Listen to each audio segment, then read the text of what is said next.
Hello everybody and welcome back to the channel. Today we're talking about Season 16 of Apex Legends, and it is a week old as the time of I'm recording this, and we're going to discuss where the season sits at this point, what's been done well, what could be improved, and what we hope for in the future. But before we get into all that, guys, if you enjoyed the content, please consider liking and subscribing. We've been growing every day. I've been really impressed and really grateful for all the support I've been getting early on in this YouTube venture. So please consider leaving a comment, liking, leaving some feedback. It really helps support the channel. But without further ado, let's get right into the video. So Season 16 is a week old as of today. There's been a lot of shakeups, obviously, with the new season. This is the first time in Apex history that we have not gotten a new legend upon release of a new season, but they did that so that they could spend more time on revamping the class system and shaking up the legends, which they did in dramatic fashion, for better or for worse. So let's talk about that.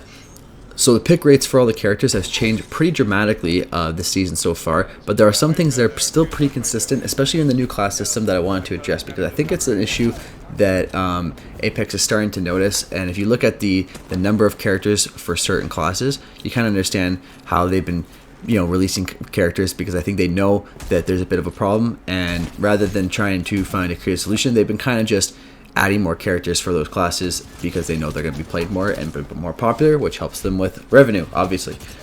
So as of February 20th, the pick rates for the top 3 legends is Wraith with 11.7, and no one's surprised there with the big buff she got.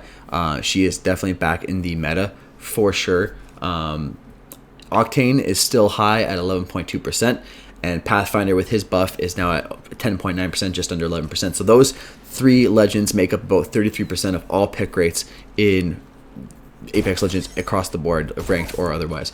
The issue with that is that those characters are all very good solo, which is not a bad thing, but it obviously means that a lot of people are solo queuing and they're picking the best legend for them that is solo queued.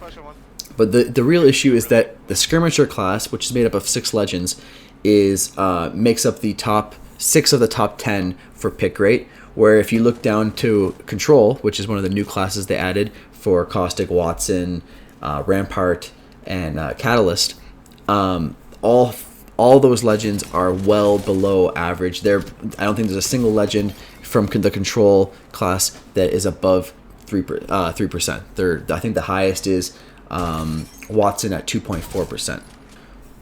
Support and recon are, with recon being nerfed so heavily, with the Seer being nerfed into the ground and Bloodhound also being reworked.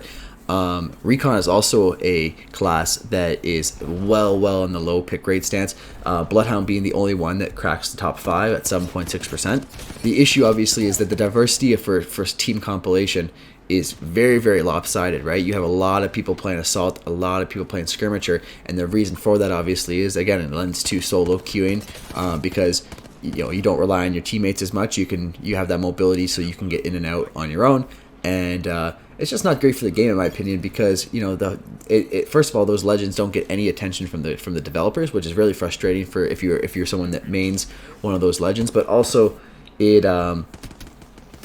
it just minimizes different group synergies between different legends, which is just kind of, I guess frustrating it might be the right word, but it would just be nice to see them get into whether it's through adding new game mechanics that allow those characters to be more effective in both public matches and ranked matches, or just more shakeups with the classes that would balance it out a little bit more. I just hate to see so many characters that are below 3%, 2%, 1%, like Newcastle, Rampart, Gibraltar.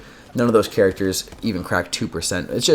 It's just disappointing because they're such great characters and they add so much to different team compilations. So it'd be cool to see Respawn continue to mix things up so that those characters can become more relevant. But yeah, guys, let me know what you think in the comments below.